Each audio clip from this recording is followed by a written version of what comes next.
365 metres, 2,800 rooms, 250,000 gross tonnes, 22 elevators. This building is absolutely massive. And it floats.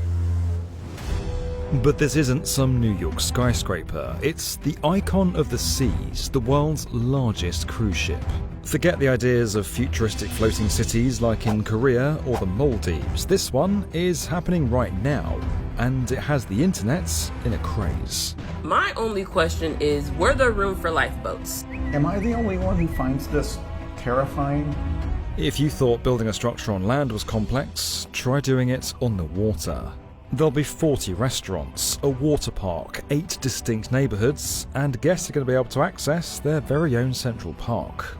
At such a massive scale, it might as well be a skyscraper. It just happens to sail around the world with nearly 10,000 people inside it. This is how the world's largest cruise ship was built.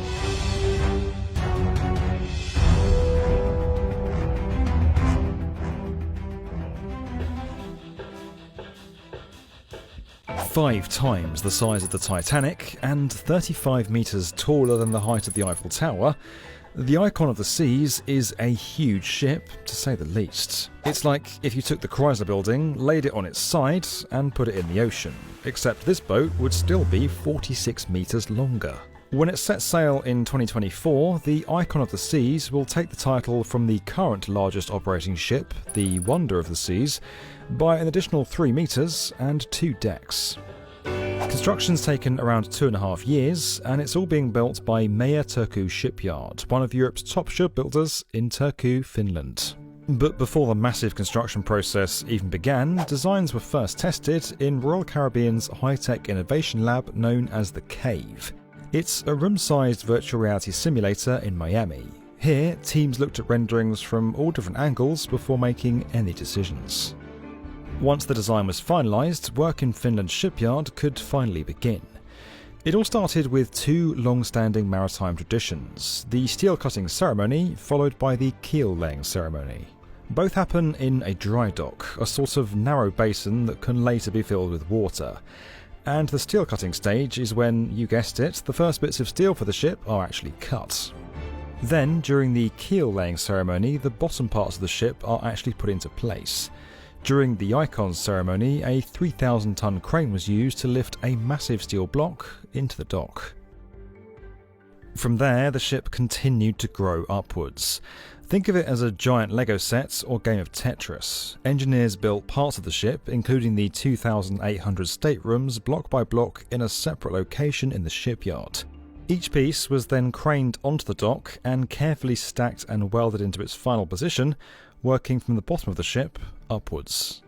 Now, that's different from how you build something like a skyscraper on land. While that process does start from the foundation upwards, the vertical beams shape the entire building as the skeleton structure, followed by the interior and then exterior finishings. And while the outside of a skyscraper is usually clad in heavy materials like concrete, glass or masonry, the Icon of the Seas is mostly made of extra strength steel and curved sheet metal. Those materials are all much lighter. One of the biggest challenges on the Icon was the Aquadome, a glass and steel structure that stands 25 metres tall and 50 metres wide, and is the largest of its kind on any cruise ship. The higher a heavy piece like this sits on a ship, the more it can affect stability and the ship's overall centre of gravity. Engineers conducted several tests during the design process to ensure it could work. To build it, 12 individual modules of steel, glass and aluminium were assembled together into one piece. In total, the dome has 673 glass panels. Once its rounded shape was finalised, a special rig with nearly 500 metres of suspension cables was used to move it onto the front of the ship. The final few metres of this move took more than 6 hours to complete. Then, it was finally welded into place. Over a period of 8 months, the Icon continued to come together piece by piece until it was ready to be moved out of the dry dock and into an outfitting dock. This is where technicians installed things like furniture and finishings. To do that, the dry dock was filled with water before 5 tugboats pulled the ship to the other part of the shipyard.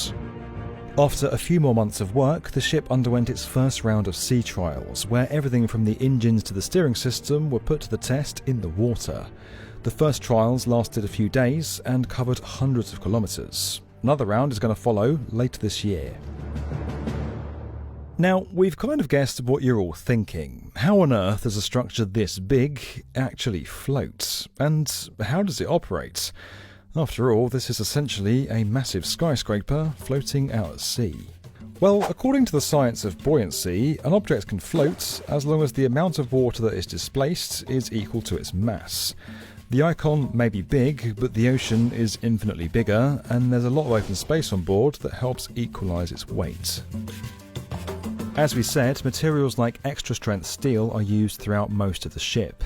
And unlike skyscrapers, which use a lot of concrete or masonry, the combination of steel and air on the ship creates buoyancy because together it's less dense than the water under it. And inside the ship, interior design features like thin layers of marble finishings use less material than it would seem to the eye in order to keep them lighter. But really, it all comes down to one very important part of the Icon that largely sits underwater: the hull. Typically, smaller boats have a V-shaped hull. This design helps vessels reach high speeds and cut through choppy waves with less stability. Cruise ships instead have U-shaped hulls, which are wider and rounder. This helps disperse weight and water more easily with their larger size. It also creates more space for amenities, and while it does slow things down, it provides more stability, because nothing's worse than getting seasick from bumpy waves on a ship you can't get off. Skyscrapers take similar elements into account. When designing their cores, the shape affects a building's stability against wind loads. Instead of traditional four walls, taller buildings like the Burj Khalifa and Jeddah Tower use a Y-shaped three-walled core for further reinforcement. You might also be wondering how they keep the lights on for nearly 10,000 people out in the middle of the ocean. After all, this building can't connect to the electric grid out in the middle of nowhere. Instead, it relies on the Icon's 6 multi-fuel engines. Unlike other Royal Caribbean ships that use diesel power, the Icon will rely on liquefied natural gas. And in port, the ship saves energy by plugging into local power grids rather than leaving the engine on and burning extra fuel. So now we understand some of the scientific basics. How big could a cruise ship actually get? And is there such a thing as too big? After all, the Icon has already been labelled a monstrosity by some, and yet it still set pre-booking records, so there's clearly a market for building these massive structures out at sea. But even if engineers do continue to solve the challenges of building big on the water, not all ports can take megaships of this size, and many have been banning such ships due to port capacity, pollution and over-tourism. So while the clouds have been the limit for many skyscrapers, the port size could be the limit for the future of cruise ships. And as we continue to push the bounds of engineering far into the sky on land, the future of cruise ship construction may not stretch so far into the water. Before we build the world's next biggest cruise ship, the construction sector might first need to build some bigger ports.